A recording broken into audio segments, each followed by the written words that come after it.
আসসালামু আলাইকুম বন্ধুরা, পৃথিবীর সবচেয়ে থেকে বড় ডিক্টেটর কিভাবে রাজত্ব করে তার দেশে, কি তার রাজ্য পরিচালনার নিয়ম নীতি। বন্ধুরা, কথা বলছি উত্তর কোরিয়ার ডিক্টেটর কিম জং উন এর রাজ্য শাসনের কথা।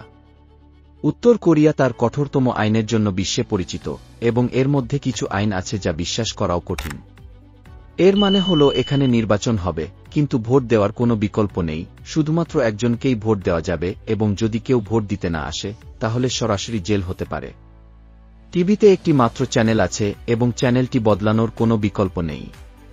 উত্তর কোরিয়া সম্ভবত বিশ্বের একমাত্র দেশ যেখানে অপরাধ করার জন্য নয় বরং অপরাধের চিন্তা করার জন্যও আপনার জেল হতে পারে। উত্তর কোরিয়ায় একটি শিশু জন্মগ্রহণ করে, কিন্তু জন্মের সাথে সাথেই নিষ্পাপ শিশুটিকে বিশ্বাসঘাতক ঘোষণা করা হয়। কিন্তু কেন, কি তার অপরাধ? উত্তর কোরিয়ার শাসকের কঠিন শাসনের কথা আলোচনা করব আজকের এই ভিডিওতে। আশা করছি পুরো ভিডিওতে সাথে থাকবেন। 1945 সাল পর্যন্ত জাপান প্রায় 35 বছর ধরে সমগ্র কোরিয়া শাসন করেছিল। কিন্তু দ্বিতীয় বিশ্বযুদ্ধের পর কোরিয়া দুটি ভাগে বিভক্ত হয়ে যায়, উত্তর কোরিয়া এবং দক্ষিণ কোরিয়া। উত্তর কোরিয়া সোভিয়েত ইউনিয়ন দ্বারা প্রভাবিত ছিল, অন্যদিকে দক্ষিণ কোরিয়া আমেরিকান প্রভাব দ্বারা প্রভাবিত ছিল। 1948 সালে কিম রাজবংশের কিম ইলসুংকে নেতা বানানো হয় এবং উত্তর Korea people's republic of Korea অর্থাৎ গণতান্ত্রিক দেশে পরিণত হয়, কিন্তু এখানে গণতন্ত্রের মতো কিছুই কখনো তৈরি হয়নি। 1950 সালে উত্তর ও দক্ষিণ কোরিয়ার মধ্যে একটি যুদ্ধ হয় যাকে কোরিয়ান যুদ্ধ বলা হয়, কিন্তু যুদ্ধ শেষ হওয়ার পরেও কোনো শান্তি চুক্তি করা হয়নি। উত্তর কোরিয়ার দিক থেকে উভয় দেশই এখনও প্রযুক্তিগতভাবে যুদ্ধাবস্থায় রয়েছে। উত্তর কোরিয়ায় ক্ষমতা ধরে রাখার জন্য এখন পর্যন্ত কেবল একটি পরিবারের শাসকরাই ক্ষমতায় আছে। প্রথম শাসকের নাম কিম ইল সুং, তারপরের শাসকের নাম কিম জং ইল এবং চলমান শাসকের নাম কিম জং উন। প্রতিটি শাসক তার সিংহাসন বাঁচানোর জন্য কঠোরতম আইন গ্রহণ করেছেন। এখানে মানুষকে ভয় এবং শাস্তি বাধ্য করার জন্য অনেক নিয়ম তৈরি করা হয়েছে, যাতে মানুষ সাউথ কোরিয়া এবং পশ্চিমা দেশগুলোর সংস্কৃতিতে মুগ্ধ না হয়। আর আজ আমরা এমন কিছু অদ্ভুত এবং দুর্বল নিয়ম সম্পর্কে কথা বলবো। 2024 সালে উত্তর কোরিয়ায় সানগ্লাস এবং বিয়ের পোশাক ব্যবহারের উপর বিধিনিষেধ জারি করে, এবং এখানে মেট্রো বা পাবলিক স্টেশনগুলিতে কেবল কিম পরিবারের শাসন গল্প চালু করা হয়, এবং এই সময়ে একে অপরের সাথে কথা বলা বা শব্দ করা নিষেধ। সবাইকে বাধ্যতামূলক মনোযোগ দিয়ে এই গল্প শুনতে হয়। এই উত্তর কোরিয়ার একটি খবরের প্রতিবেদন শুনলে আপনার চোখে জল আসবে। এখানে এক ঘরে একদিন আগুন লেগে যাওয়ার পর সেই ঘরের মা তার সন্তানদের বাঁচানোর জন্য নিরাপদে ঘরের বাইরে নিয়ে যান, আর সেই সময় ঘরের ভেতর দেয়ালে টাঙ্গানো তাদের সরকারের ছবি আগুনে পুড়ে যায়, এবং এই কারণে সেই মহিলাকে জেলে পাঠিয়ে দেওয়া হয়। তার বাচ্চাদের হাসপাতালে চিকিৎসা দেওয়া হয়নি, বাচ্চাগুলোর মা জেলে থাকায়, আর চিকিৎসার অভাবে বাচ্চাগুলো মারা যায়। তাদের অপরাধ ছিল কেন? তাদের মা তাদের সরকারের ছবি আগে নিরাপদ না করে সন্তানদের নিরাপদে বাইরে নিয়ে আসলো, আর সরকারের ছবি আগুনে পুড়ে গেল। এটাই তাদের সবচেয়ে বড় অপরাধ ছিল। এই উত্তর কোরিয়ায় প্রতি বছর তাদের প্রাক্তন সরকারি নেতাদের মৃত্যু বার্ষিকীতে সবাইকে বাধ্যতামূলক কাঁদতে হবে। যদি কারো কান্না না আসে তবে তার জেল হতে পারে। এই নেতাদের মৃত্যু বার্ষিকীতে সবাইকে বাধ্যতামূলক 10 দিন শোক পালন করতে হবে। এই 10 দিন যাবৎ কেউ কোথাও হাসতে পারবে না, কোনো অনুষ্ঠান উদযাপন করা যাবে না, সবাইকে শোকাহত ভাব নিয়ে থাকতে হবে। এমনকি এই 10 দিনের ভিতরে যদি কারো পরিবারের সদস্যদের মৃত্যু হয়, তবে এই 10 দিনের ভিতরে তাদের মৃতদেহ দাফন কাফন করা যাবে না, আর যদি কেউ এই নিয়ম অমান্য করে তবে তাকে যাবজ্জীবন কারাদণ্ড দেওয়া হবে। উত্তর কোরিয়ায় যদি কেউ দক্ষিণ কোরিয়ার নাটক বা হলিউডের ছবি দেখতে ধরা পড়ে, তাহলে তাদের কঠোর শাস্তির মুখোমুখি হতে হয়। আদর্শিক দূষণ রোধ করার জন্য এই ব্যবস্থাগুলি নেওয়া হয়, যাতে জনগণ বিদেশি প্রভাবের দ্বারা প্রভাবিত না হয়। উত্তর কোরিয়ায় সাধারণ মানুষের জন্য ওয়ার্ল্ড ওয়াইড ইন্টারনেট নেই, কেবল শুধুমাত্র ইন্টারনেট ব্যবহার করতে হয়। এটি এক ধরনের সম্পূর্ণ বন্ধ নেটওয়ার্ক যা শুধুমাত্র উত্তর কোরিয়ায় চলে। এমনকি এই নেটওয়ার্কেও রাষ্ট্র পর্যবেক্ষণ করে এবং দেখে যে লোকেরা কি দেখছে, কি পড়ছে, কি নিয়ে কথা বলছে, কোন ওয়েবসাইটে যাচ্ছে। সমস্ত ইন্টারনেট ব্যবহারে সরকারের গভীর নজরদারি রাখা হয়। উত্তর কোরিয়ায় পাওয়া সমস্ত স্মার্টফোনগুলো তৈরি করার সময় ফোনের মধ্যে গভীর সেন্সর সিস্টেম করা হয়। ফোনের মধ্যে সরকারের স্পেসিফিক কোডিং করা হয়। এটা দুইটা কারণে করা হয়। প্রথমটি, এই ফোনে বাইরের কোনো অ্যাপ বা সফটওয়্যার চালাতে পারে না, শুধু সরকারের স্পেসিফিক অ্যাপগুলো সেই ফোনে চলে, এবং দ্বিতীয়টি হল ব্যবহারের সময় এই ফোন অটোমেটিক একটা স্ক্রিনশট নিয়ে সরকারের কাছে পাঠায়, যাতে ফোনের মধ্যে সবাই কি কি করছে, কি কি দেখছে, কোথায় কার সাথে কি কথা বলছে, সব বিষয়ে সরকার নজরদারি রাখতে পারে। এইভাবে সরকার মানুষের কাছে পৌঁছানো তথ্য নিয়ন্ত্রণ করে যাতে তারা বাইরের বিশ্বের দ্বারা প্রভাবিত না হয়। উত্তর কোরিয়ায় রাষ্ট্রের অনুমতি ছাড়া বিদেশি দেশগুলির ইন্টারনেট ব্যবহারের অনুমতি নেই। উত্তর কোরিয়ায় রাষ্ট্রের অনুমতি ছাড়া অন্য কোনো দেশে ফোন করাও বেআইনি এবং দণ্ডনীয় অপরাধ, অর্থাৎ যদি আপনি দেশের বাইরের কারো সাথে কথা বলতে চান তাহলে আপনাকে আগে বাধ্যতামূলক সরকারের কাছ থেকে অনুমতি নিতে হবে। এখানে কেবল রাষ্ট্রই টিভি, রেডিও এবং সংবাদপত্র চালাতে পারে, বেসরকারি গণমাধ্যম ব্যবহার কল্পনা করাও সম্ভব নয়। তাদের এই রাষ্ট্রীয় গণমাধ্যমে কেবল সরকারের প্রশংসা, কিম রাজবংশের গৌরব এবং মার্কিন যুক্তরাষ্ট্রের মতো বিদেশি দেশ তাদের শত্রু বলে উল্লেখ করা হয়। সেখানকার সাধারণ মানুষের মধ্যে ছোটবেলা থেকেই দক্ষিণ কোরিয়া, মার্কিন যুক্তরাষ্ট্র এবং পশ্চিমা কালচারের দেশগুলোকে ঘৃণা করতে শিক্ষা দেওয়া হয়। উত্তর কোরিয়ায় মানুষের চুলের স্টাইলের উপরও সরকারের কঠোর নিয়ন্ত্রণ রয়েছে।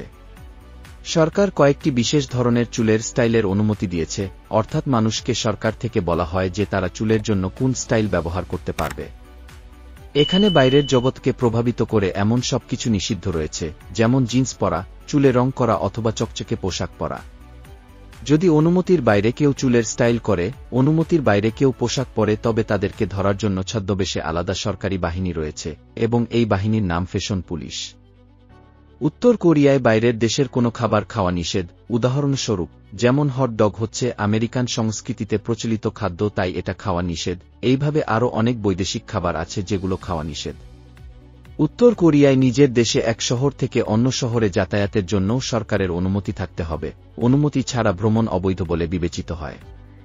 উত্তর কোরিয়ার পাসপোর্ট শুধুমাত্র অভিজাত শ্রেণীর লোকদের দেওয়া হয়, যেমন সরকারি কর্মকর্তা, যারা এই সরকারের ঘনিষ্ঠ, যারা এই সরকারের আনুগত্য প্রকাশ করে এবং যারা খুব ধনী, কেবল তাদেরকেই পাসপোর্ট দেওয়া হয়। এখানে সাধারণ মানুষ তাদের স্বপ্নেও দেশের বাইরে যেতে পারে না। উত্তর কোরিয়ায় জমি বা বাড়ি, দোকান বা ব্যবসা, কেউ এগুলোর মালিক হতে পারে না। পুরোটা দেশ হল রাষ্ট্রীয় সম্পদ, কেবল সরকারের অনুমতি নিয়ে জনগণ তা ব্যবহার করতে পারে। এখানে কোনো ধর্ম অনুসরণ করা বা অনুশীলন করা বেআইনি, অর্থাৎ মানুষ ইচ্ছামতো কোনো ধর্ম অনুসরণ করতে পারবে না, ধর্ম পালন করা একদম নিষেধ। যদিও উত্তর কোরিয়ায় গির্জা আছে, কিন্তু এটা কেবল বাইরের বিশ্বকে দেখানোর জন্য যে এখানে ধর্মীয় স্বাধীনতা রয়েছে, কিন্তু বাস্তবে পুরো দেশ নাস্তিক সিস্টেমে চলতে হয়। উত্তর কোরিয়ায় যদি কোনো ব্যক্তি সরকারের বিরুদ্ধে যাওয়ার চেষ্টা করে বা কিম রাজবংশের বিরুদ্ধে আওয়াজ তোলে, তবে শুধু তাকে নয়, তার পুরো পরিবারকেই বন্দী করা হয়, আর এই শাস্তি 3 প্রজন্ম পর্যন্ত দেওয়া হয়। অর্থাৎ যদি কোনো ব্যক্তি বিশ্বাসঘাতক প্রমাণিত হয় এবং বহু বছর পর তার নাতি বা নাতনি জন্মগ্রহণ করে, তাহলে সেই নিষ্পাপ শিশুটিকেও বিশ্বাসঘাতক বলা হবে এবং সেই প্রজন্ম সারা জীবন এই জেলে থাকতে হবে। এটা এজন্য যাতে বিপ্লবের রক্ত কখনো কিম পরিবারের বিরুদ্ধে না ওঠে। এখানে প্রতিটি কলোনি, অ্যাপার্টমেন্ট এবং বাড়ির চারপাশে সরকারি গুপ্তচর রয়েছে, যারা গোপনে সবাইকে নজরদারি করে রাখে। সবচেয়ে অদ্ভুত বিষয় হল, এই দেশে শুধু অপরাধ করেই নয়, বরং যদি আপনি ভাবেন অপরাধ করবেন সেই জন্যও আপনাকে জেলে যেতে হবে। সবচেয়ে বড় অপরাধ হল সরকারের বিরুদ্ধে কিছু বলা। উত্তর কোরিয়ায় জন্ম থেকে মৃত্যু পর্যন্ত প্রতি সপ্তাহে আত্মসমালোচনা সেশন ক্লাস করতে হয়, অর্থাৎ সেখানে লোকেরা তাদের পুরো সাপ্তাহিক ভুলগুলো স্বীকার করতে হয়। যেমন আমি কারো দুর্বলতা লুকিয়ে রেখেছিলাম, অথবা কিম জং উন তার প্রশংসা কম করেছিলাম, অথবা আমি কিছু বিদেশি কালচার দ্বারা প্রভাবিত হয়েছি ইত্যাদি। সবকিছু বলে তারপরে লোকেরা তাদের ভুলের জন্য ক্ষমা চায় এবং এটা সাপ্তাহিক বাধ্যতামূলক করতে হয়। মজার বিষয় হল উত্তর কোরিয়ায় নির্বাচন হয় যেখানে সবাই ভোট দিতে হয়, কিন্তু অবাক করার বিষয় হল এই নির্বাচনে কেবল একজন প্রতিদ্বন্দ্বী থাকে, সে হল কিম জং উন নিজে, এবং যারা ভোট দিতে আসে না তাদেরকে জেলে পাঠিয়ে দেওয়া হয়। আসলে এখানে এমন কোনো নির্বাচন নেই যেখানে জনগণ ভোট দেয় এবং তাদের নেতা নির্বাচন করে। এখানের নির্বাচন হল কেবল কিম জং উন এর প্রতি আনুগত্যের পরীক্ষা। যখন দেশের সমস্ত মানুষ একই প্রার্থীকে ভোট দেয়, তখন সরকার এটিকে তার ক্ষমতা বলে মনে করে। এখানে একটি জাতীয় পরিষদও রয়েছে, যাকে বলা হয় সুপ্রিম পিপলস অ্যাসেম্বলি, কিন্তু এর কাজ সিদ্ধান্ত নেওয়া নয়, বরং কেবল কিম জং উনের অনৈতিক সিদ্ধান্তগুলো বাস্তবায়ন করা। উত্তর কোরিয়ার সকল নাগরিকের বাধ্যতামূলক কর্তব্য হল 10 দফা আদর্শিক সরকারের একটি নীতি অনুসরণ করা। এই নীতিগুলো সবাই মুখস্থ রাখতে হবে, বাধ্যতামূলক। যে কোনো সময় প্রশ্ন করতে যদি কেউ নীতিগুলো মুখস্থ বলতে না পারে, তাহলে তাকে বিশ্বাসঘাতক বলা হবে। এই 10 দফা নীতিগুলো হল সরকারের নিজস্ব নীতিমালা, যা জনগণের মুখস্থ থাকতে হবে। উত্তর কোরিয়ার প্রতিটি টিভি সেট শুধুমাত্র সরকারি চ্যানেল প্রচারিত হয়, যেমন কোরিয়ান সেন্ট্রাল টেলিভিশন, এই টিভি সেটগুলিতে অ্যান্টি-এসি টিউনারগুলি বন্ধ করা থাকে, অর্থাৎ অন্যান্য কোনো দেশের চ্যানেল এই টিভিগুলিতে চলবে না।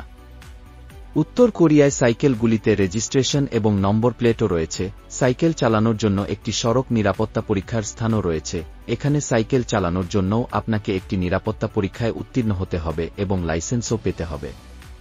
উত্তর কোরিয়ায় কোনো ধরনের বিদেশি লোগো, স্লোগান বা পতাকা মোটেও অনুমোদিত নয়। এটিকে বাইরের বিশ্বের সাংস্কৃতিক প্রভাব হিসেবে দেখা হয়। শুধুমাত্র উত্তর কোরিয়ার পরিচয় গ্রহণ করতে হবে। শুধু নাগরিকদের নয়, যদি আপনি একজন পর্যটক হন তবুও।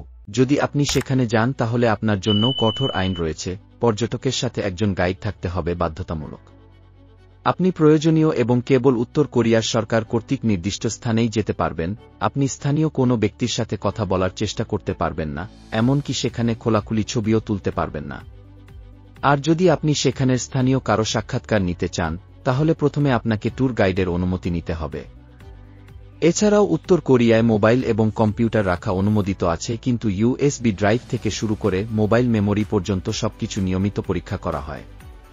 যদি বাইরের জগতের কোনো কন্টেন্ট পাওয়া যায় তবে সেটা দণ্ডনীয় অপরাধ বলে গণ্য হবে। উত্তর কোরিয়ায় নাগরিকদের উপর শ্রেণী বৈষম্যের একটি গভীর অমানবিক ব্যবস্থা রয়েছে, যা সংবুন নামে পরিচিত। বলা হয় এই ব্যবস্থার অর্থ হল যখন এখানে একটি শিশু জন্মগ্রহণ করে, তখনই তার জীবন শুরু হয় এবং তখন তার পারিবারিক ইতিহাস দ্বারা নির্ধারিত করা হয় যে এই শিশু কোন শ্রেণীর হবে। এখানে মানুষের তিনটি আলাদা আলাদা শ্রেণী আছে। প্রথমটি হল কোর, দ্বিতীয়টি হল ওয়েভারিং এবং তৃতীয়টি হল হস্টাইল। প্রথম শ্রেণী, যাকে কোর বলা হয়, এতে সেই সব মানুষদের অন্তর্ভুক্ত করা হয়েছে যাদের পূর্বপুরুষরা কিম ইলসুংয়ের বিপ্লবে অংশ নিয়েছিলেন। এখানকার শ্রমিকরা কোরীয় যুদ্ধে সৈনিক ছিলেন, তাদেরকে সরকারের প্রতি সবচেয়ে আনুগত বলে মনে করা হয়। তাদের সরকারের থেকে উন্নত সুযোগ সুবিধা এবং কর্মস্থল দেওয়া হয় এবং কেবল এই প্রথম শ্রেণীর লোকেরা রাজধানী পিয়ংইয়ং শহরে বসবাসের অনুমতি পেতে পারে। দ্বিতীয় শ্রেণীটি হল ওয়েভারিং বা দমীয় কিচাং। তারা সাধারণ উত্তর কোরিয়ার নাগরিক, তাদের পূর্বপুরুষরাও ছিলেন সাধারণ শ্রমিক বা কৃষক, অথবা যাদের অতীত সরকারের দৃষ্টিতে ভালোও ছিল না, খারাপও ছিল না, তাদের মধ্যবিত্ত সুযোগ সুবিধা নেওয়ার অনুমতি রয়েছে।